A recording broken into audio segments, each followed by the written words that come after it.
Okay, so it's fan podcast pretty much. So it's for young, ambitious men, but I'm talking to people from different walks of life to hear about their careers and experiences so a guy can pretty much learn from it. A little bit of politics too if you want to, but yeah. I prefer that. Cool. You want to talk about politics? I mean, oh yeah, bro. So at least first I want to ask, like, how do you feel about the current administration then? Talk about that first. It's a loaded question for real. I mean, do you like it? Do you not like it? I'd say I'd like it more than what it could be. Yeah, for sure. Okay, gotcha. I mean, okay. Personally, I think all the immigration stuff is relatively good. Yeah, homies. Oh, so you're conservative? I tend to lean more right. Yeah. Yeah, no, I honestly agree with you. I think, at least for me personally, when it comes to immigration, I'm in the same boat. I think it's actually a good idea to get rid of as many immigrants as possible. I think it makes it hard for the Americans who are. I mean, obviously, I'm going to your point of view.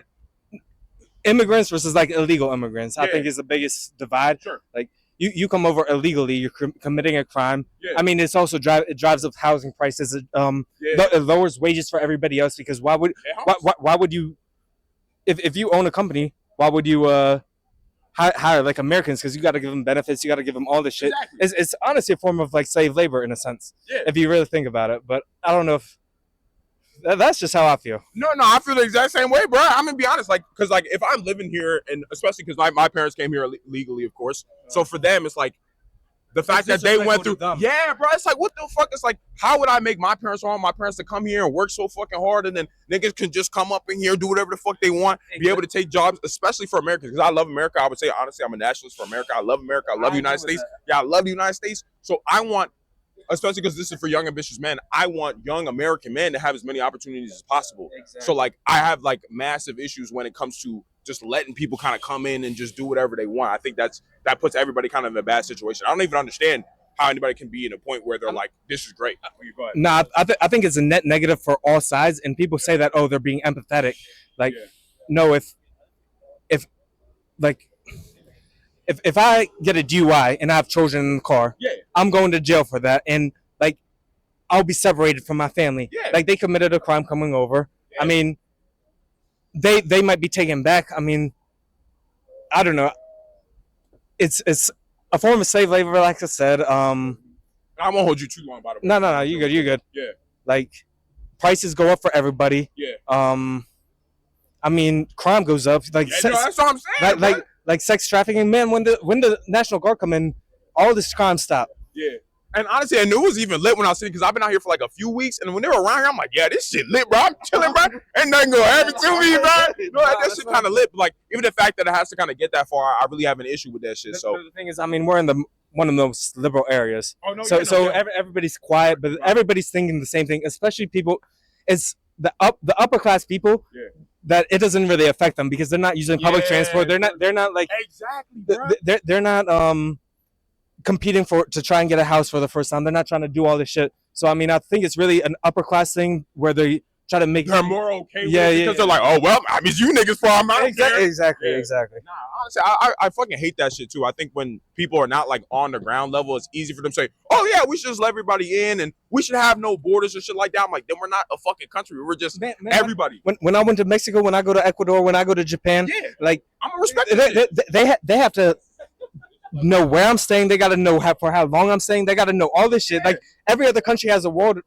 The same thing. Yeah. I don't know why America is somewhat different, and we're supposed to feel bad about it. Yeah, bro. I'm not fucking. That's why I'm not fucking with that shit. I'm glad that the administration is going pretty hard on ICE. I want them to even go fucking harder. We'll see what happens in 2028. Obviously, you can only do so much in like kind of 4 years. Sure. So I'm hoping that we get a lot of like just get rid of a lot of niggas who are in here, bro. Like I think I'm tired of this shit, bro. This is real bullshit. Like I'm saying, like people come here, work hard, actually do the shit the legal way, and then people just kind of come over here and kind of take advantage of that shit. But you know, we'll see what happens. I hope, like, at least from an ICE perspective, I think that's kind of been the best stuff that, like, the Trump administration has done so far. You know, foreign policy stuff, I'm, like, kind of more like, but I don't want, that's a whole other conversation. I mean, shoot, I've been calling out Israel for the longest time. Bro. Lame ass niggas, bro.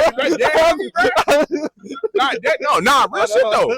Damn homies, bro. So that's my biggest, like, issue with him, because, like, I'm not, like, a big MAGA and whatever. I'm kind of, like, just because of, like, the foreign policy stuff, I'm kind of an issue, you know what I'm saying? It's like take care of America America first, right? But he goes off of that. But I'm on America only. I'll be honest. I'm with that too. Yeah. But he says that Trump said that he campaigned on that, but he's not really about it like that. So that's where when you say like, oh, do you like Trump like that? It's like, I mean, it's like pluses and minuses. I can at least see the nuance and everything, and see like, nah, I agree with him on certain things, and I disagree with him on other things. I'm kind of in that boat too as well. For sure. Yeah. Okay. Cool, man. Yeah, I appreciate that, man. What's your name again? Curtis. Nice to meet you, Curtis. Likewise. Thank you so much, man. I appreciate you guys waiting too, by the way. Unless y'all want to sit too. Feel like, okay, damn, I gotta make this shit fast. There you go. Okay, cool. I'll be fast. I'll be quick. I'm saying I don't want to hold you too long. What is your name? My name's Rose. Rose, nice to meet you, Rose. I'm Ali. Rose. Yes. Olive. Yeah. Ali. Okay. Okay, so quick just rundown of what I'm going to be asking you. It's for young ambitious men, but I'm talking to people from different walks of life, hearing about their careers and experiences, so a guy can pretty much learn from it. So that'll be the line of questioning here. I'll make it fast too. Cool? Okay, cool. So first I want to ask, do you live in D.C.? No. Okay, so you're just visiting right now. Where do you live, if you don't mind me asking? Rising Sun, Maryland. Oh, wait. Okay, so I live in Silver Spring. So pretty much whenever I'm near here, I just say I'm from D.C. kind of there. Because I was thinking, I was like, maybe she's from out of state. Because that's usually what I hear. So, okay. Well, I technically live in Pennsylvania, but I'm from Rising Sun, Maryland, which is about 5 minutes away from. Yeah. So same. I'm in that top right corner, 5 minutes away from Delaware, 5 minutes away from PA. Got you. Okay, so I'm guessing you have a career out there, or else you wouldn't be able to survive. So what is the career you're currently pursuing? I deal with the dead. You deal with what? Deal with the dead. What's it? It starts with an M. More. Not morticians. No. I deal with the residents that pass away at a long-term care facility and how we transfer them to funeral homes. Okay, so let's say, for example, even though it'd be funny, a guy wants to get into that. What are maybe some important lessons that you have learned being in this? And this will just keep it short. Like, what are maybe some important lessons that you've learned from being in this business specifically? For men, definitely show grace. Understand that there are things that you can't control afterwards, and there might be things that you are holding on to, and you might be holding on to them, but after they're passed, you had the chance to say them. You got to let it go with that. So like with men, especially, men have a very hard time losing their spouse or especially their mothers. Really? Or their grandmas. Yes. Wow. Wait, so is it different? Well, how about women then? Women just we get in, get out. Actually, I'm surprised about that. I feel like women are. It's easier for them to move on. When your mama's there, when your daddy's there, you're gonna pack daddy up, and your mama, you're gonna make sure everyone knows that she's been gone for like 17 years. I can understand why. Yeah, it's kind of hard to recover from that. But you would say that, like, at least if you're gonna be in this business, you're gonna have to get used to seeing people. You have to have hospitality. You have to have gracious. You have to be kind. You have to understand that some people are going to be rude and have with the dead, with people dying. Some people might want to say, no, I want mom to live. And it's like, well, if mom's not thriving. It's like making her suffer for no reason. Yes. Yeah, bro, so that causes family breakdowns in certain ways. So, because that is a really tough situation. Because I'm not going to lie, I don't even know how I'd feel like until I'm like in that situation. It might be easy to say, you have to have the paperwork to say, all right, I'm the one in charge. And you might be my 6 or 7 siblings, but I'm the one who makes the decision. I'll consult all y'all, but. Yeah, at the end of the day, my name's on the signature of it. Yeah. And Mama also said at the same time, she makes my decisions, then that's what I'm going to do. Wow, that's actually crazy. Now I'm just thinking about if I'm ever in that situation. But otherwise, I appreciate the conversation. What was your name again? Rose. Nice to meet you, Rose. Thank you so much. Yeah, no problem. Thank you. It's okay. Let's get it, man. Okay, first, what's your name, man?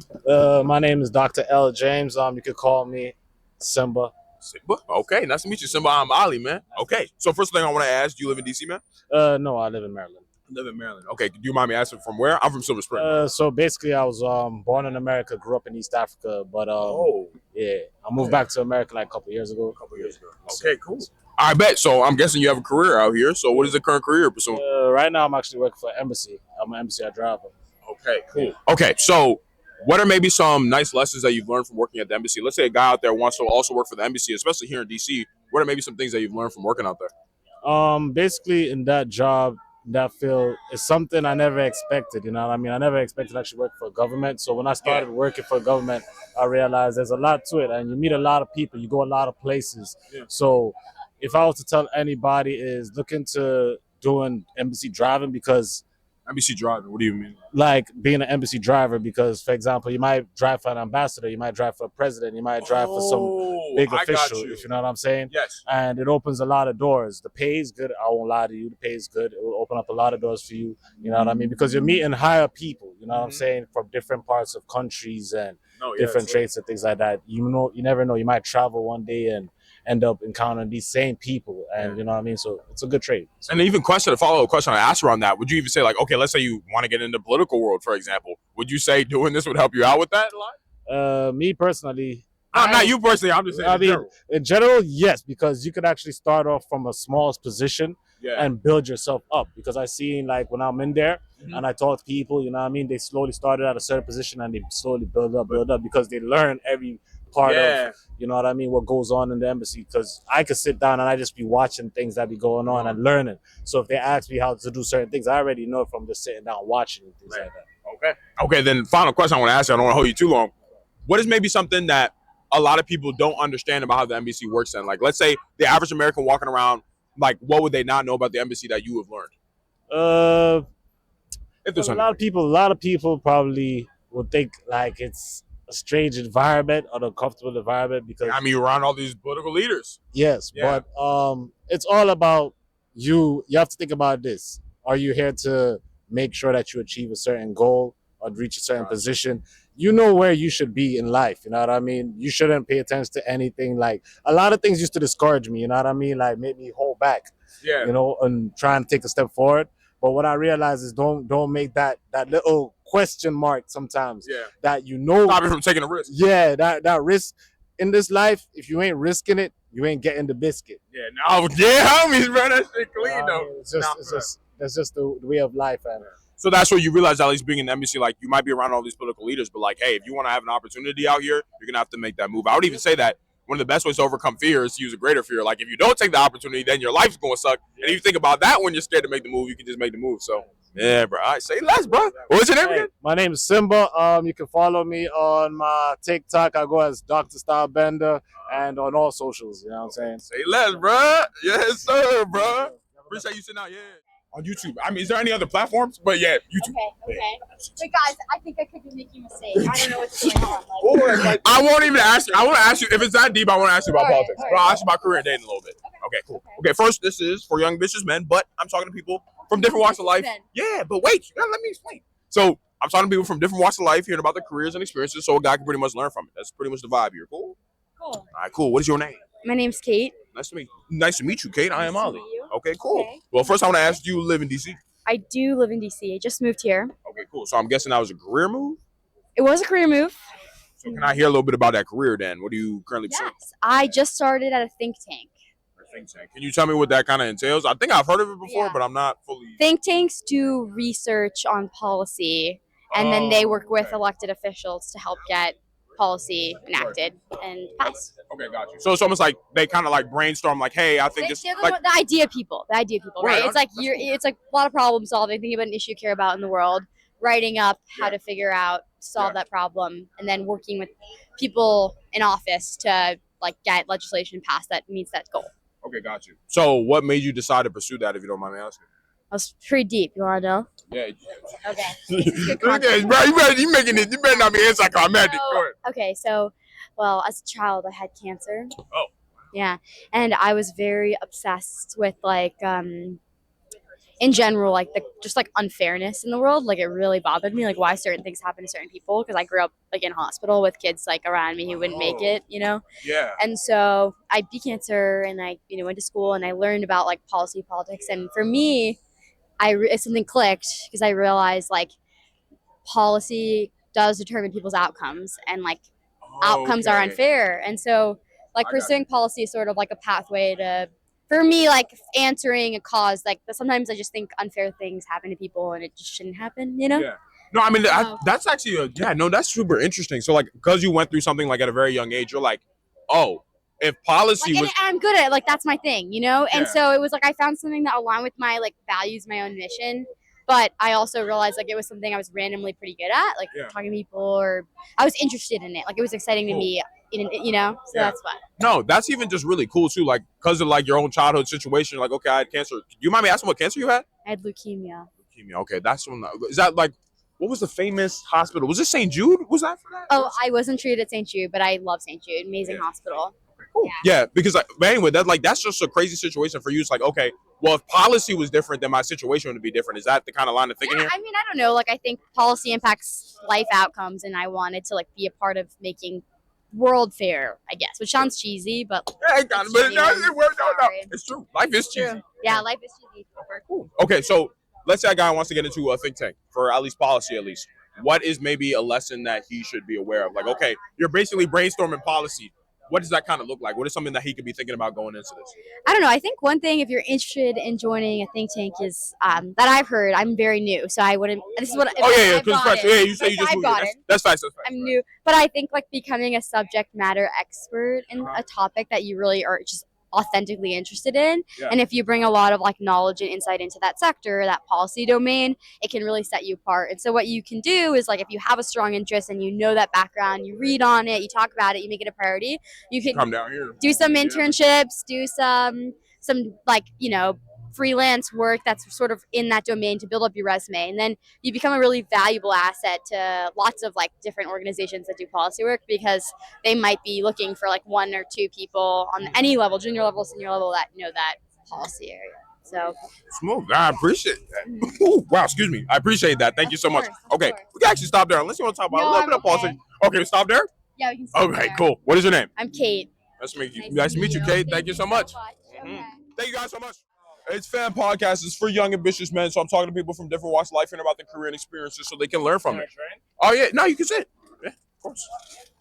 All right, cool. What's your name, man? My name is Turkish Mike. Turkish Mike. I'm Ali, man. I'm telling you, it's clean. Okay, man. So first I want to ask, do you live out here in D.C., man? Yeah, I live like a couple blocks up down there. Okay, got you. Okay, so I'm guessing you got a career out here, or how else would you be out here? What's the kind of career you're pursuing? Career? Yeah, like what you doing out here? We're in real estate development. Okay, real estate development, yeah? Yep. Okay, cool. Okay, so how long have you been in real estate development? About a couple years. Okay, so that's actually perfect. So what are maybe some lessons that you've learned being in real estate development? Or can you even tell me first what it kind of entails? Because I understand regular real estate, but when it comes to real estate development, you mean like building stuff, yeah?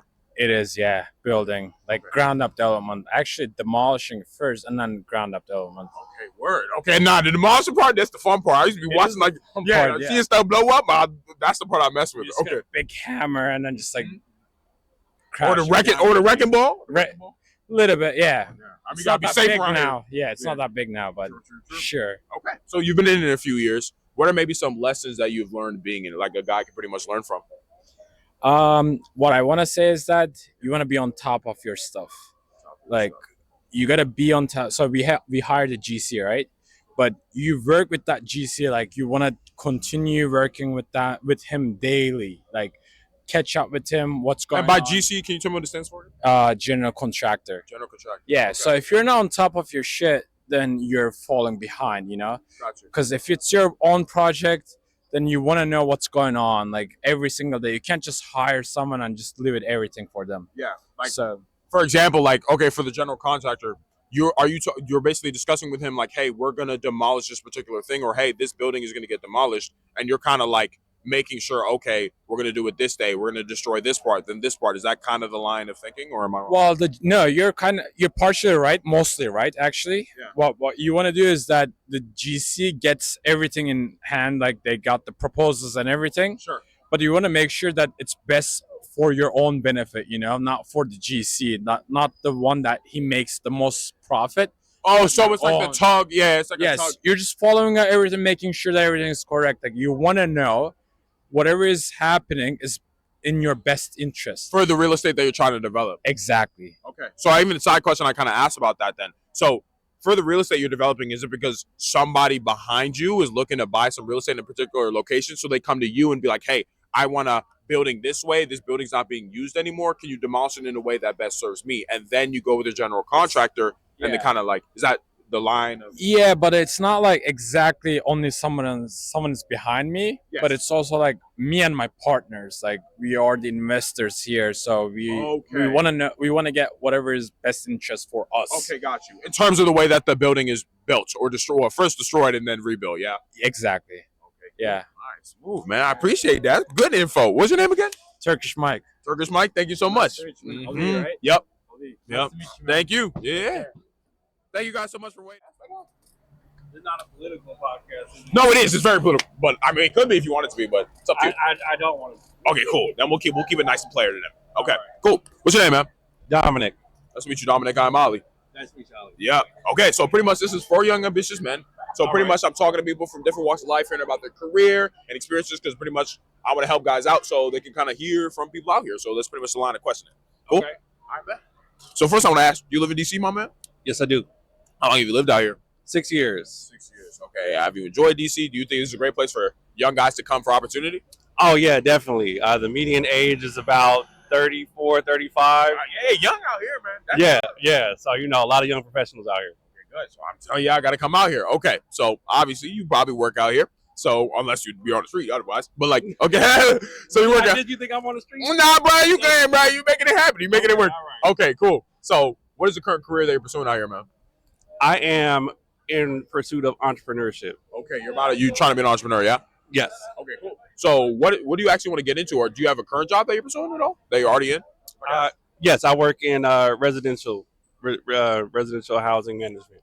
Okay, cool. So is there any interesting lessons that you've learned from that at all?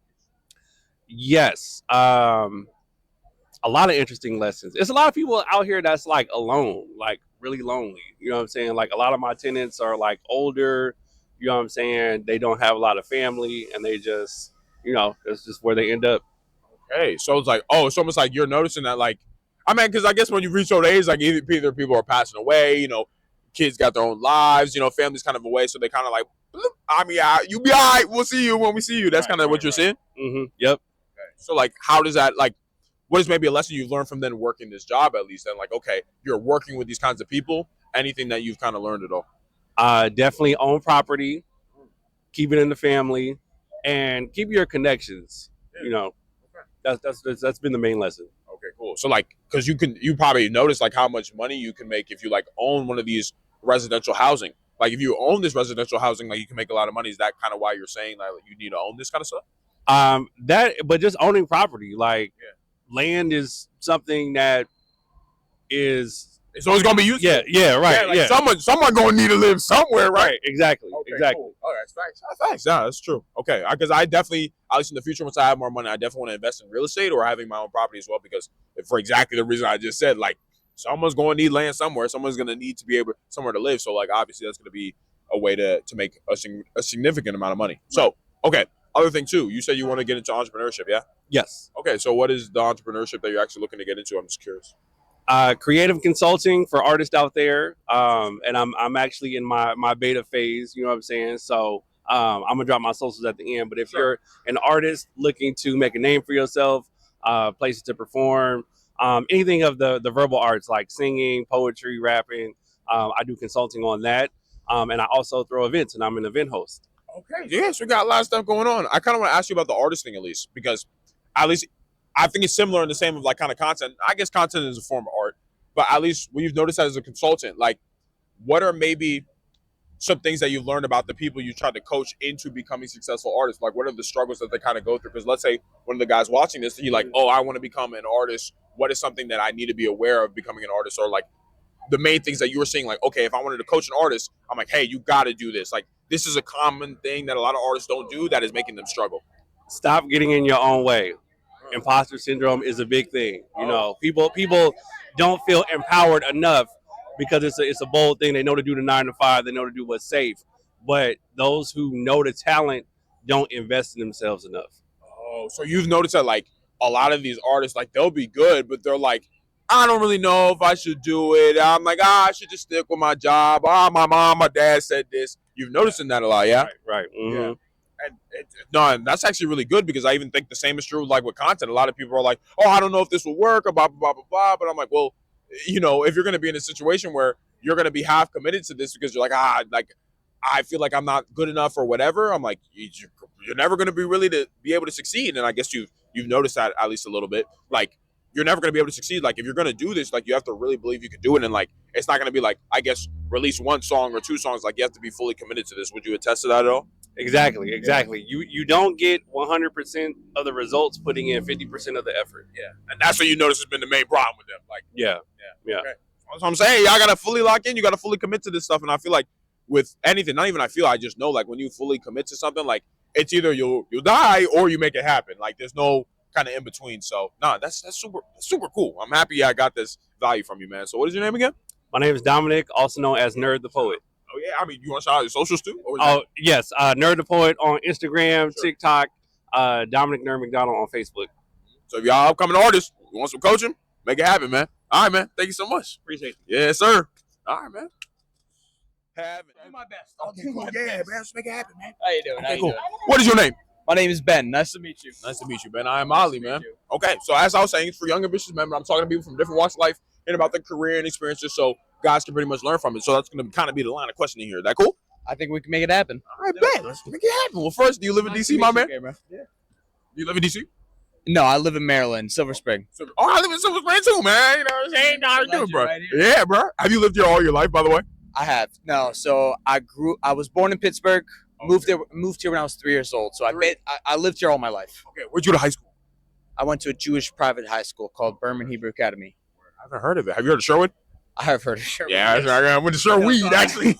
Sherwood, yeah. No, so I went to what's called Northwood or Northweed. Oh, you went to Northwood, yeah. You know they're actually rebuilding it right now, by the way. Like, The whole thing. Wait, so where do they go to school, if you don't mind me asking? This is a side quest, but... I think they're all going either to like Blair High School right now, any of the other schools that are nearby right now. So Blair, Wheaton High School. They also have Walter Johnson, right? Johnson, yeah. All this, okay, cool. I didn't know that's actually how that works, but anyway, cool. Okay. When they're building that new school, they got to send this kid somewhere, right? Yeah. This sounds. I'm like, did they create another building? Anyway, I was like, I just didn't fully, go into it to figure it out. But anyway, okay. First, But God bless they're building that new school because those kids need it. Those kids need it. not bad, bro. I mean, I haven't been in Northwood, but we'd be busting their ass in soccer. But anyway, Let me ask you: is this a channel for kids, or like, am I allowed to smoke? I mean, yeah. I mean, whatever will make you easier for you to talk. I mean, if it doesn't, it's just not hard. But okay, first to ask, career then. What is the career that you're pursuing? My career, I'm a project manager. Project manager. Okay. Okay. So what made you decide to get into project management? Project management. Yeah. One thing first, I love working with people. I love solving problems. That's true. I like that too. Right. I love goofing around with people. I'm like that too. I ain't gonna lie. When I have a job that's all three of those, I'm a very happy man. Very happy man. Oh, that's lit. Okay. Yeah. So at least for project management, can you tell me a little bit about what that entails, like kind of specifically? So like what kind of projects do you manage? I'll go through all the details right here. Sure. So I work for a laboratory. Okay. I work for a laboratory called Howard Hughes Medical Institute, and I work for the IT department. So I do only IT project management. Yeah. So I implement new IT systems, new SaaS products, new business processes for people, and whatever's going to be helping the laboratory, right? Yes, So you got your finance department, your HR department, you got your facilities, your campus operations, anything I can do to make IT SaaS products better for them, right? And that's the type of project management I work for. What I really love about that is being able to work with all these people, right? They always have different problems, right? And when I say problems, I mean it's not problems that people are unique to. Everyone has the same problems, right? Yeah. Now you start to realize, Right. If I'm able to help these people through the same type of problems that everyone else has, right? Yeah. I can at least help them through what they need for the laboratory. Okay. So then I'll actually kind of ask you then, okay, let's say a guy wants to get into his project management, especially in laboratories, for example. Sure. What is maybe some interesting lessons you have learned that they can kind of benefit from or they should be aware of? Specifically, I guess, for laboratories, because if it's just general project management, I guess it's good going, but I'll let you just answer. All right. I got to leave real quick, so I'll give you these three little tidbits, right? One, always ask questions. That's my number one tip. Always Your problem ask questions. solver, you got right? to. Always ask questions. Yeah. If you come into a room thinking you know more than the next person, you're going to look real fucking dumb. Yeah. Right? Because everyone in that room is probably smarter than you. Probably smarter than you. I've heard that out here before too. Yeah, always ask questions. I really do believe in that because you can only learn more by asking more, right? If you think that you have all the answers, then you limit yourself to whatever bubble you're in, right? Especially if you're in the laboratory, you don't know what's going on in here. I bet like a laboratory, that's the one place I'm like, boy, you don't know. Brother, they talk to me about all the scientific research they're going, and I go, that's very cool. That's facts. I never knew that shit. In fact, I learn something new every day I walk in here. Exactly. So that's advice number one. Always ask questions. Advice number two, always put on a smile. Always put on a smile. Good vibes. Right? Nah, Always good put vibes take you a long way, bro. I'm like, oh, I ain't gonna They lie. really do, and I'm happy that I'm talking to a man with good vibes. Yeah, bro. I try to get the vibe good because it's fun because you get good conversations out of it. So 100%. and you learn great things as well. Exactly. Advice number 3, damn. I think advice number 3 is do your research. Right? If you're going to be in a new room with new people, do a little bit of research beforehand. Try to learn what they're passionate about. Try to learn what they're interested in. And once you do that, you can at least be on the same level as them, right? So hand in hand, always asking questions, but also doing the research means that you come into the room at least being able to make that smile, right? Be comfortable in the room, Ask be questions. with them in the room, right? When you do that research, you're more comfortable to ask those questions, right? So you get to that level where you're at least understanding what they're talking about, so you can at least ask those questions, right? Because I've been in a space where you're not comfortable enough, and then you don't even you feel in a little bubble, you can't ask those questions, right? You got to be able to. Don't want to look stupid. That's the problem. It's a double-edged kind of sword there. Right. Like you don't want to research anything. Now you don't want to look stupid. So now you don't ask anything. You stay dumb, pretty much. Exactly. Men learn when they talk to other men. That's true, bro. Say what's your name again, Brother. too, bro? Much love. Exactly. You know what's your name again? Benny. Benny. Thank you so much, man. Much love. Mm-hmm. Have a great time, folks. Sit down. Oh my God! Yeah. Have a seat. Have a seat, man. What is your name? Faizan. Okay, nice to meet you, Faizan. I'm Ali. Okay, so pretty much this is for young ambitious men. So I'm talking to people from different walks of life, hearing about the career and experiences and stuff like that. So a guy can pretty much learn from it. That's the line of question. Is that cool? Okay, cool. Okay, bet. All right. So first, do you live in DC, my man? I do not anymore. I used to live in DC. Yes. Okay, cool. So I'm guessing you moved away as a career decision. Yes. Okay. But first, did you like DC when you were here? Yes. Yes, pretty much. Yeah, then. Yes. Okay. Okay, gotcha. Okay, so what is the career that you're pursuing now? Or at least that led you to leave. I'm building a startup. Okay, you're building a startup. Okay, cool. What can you tell me about what the startup entails that you're building? Yeah, it's a tech startup. So I'm moving to San Francisco. Okay. Oh yeah, so lit, bro. So are you about to move right now?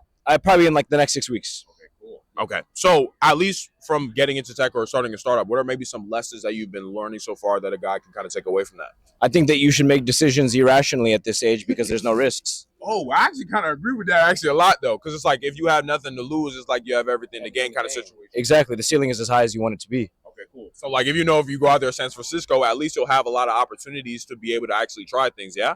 Yeah. Okay, cool. Okay, so I mean, that was even pretty much it, bro. That was nice and quick, man. What's your name? Yeah. Faizan. Faizan. Thank you so much. Thank you. All right, cool. You know, out here again, fan podcast. You know how we do it. Second day out here in DC. You know, we go Friday, Saturday. We'll be out here again next week. Let me know any improvements or developments you guys want me to ask. More questions, less questions, whatever you guys want me to do to better improve your guys' experience with this so you guys can learn more, reach the peak of your power, reach the peak of your masculinity, and all good shit like that. So with that being said, like and subscribe, and I'll catch y'all next week. Deuces.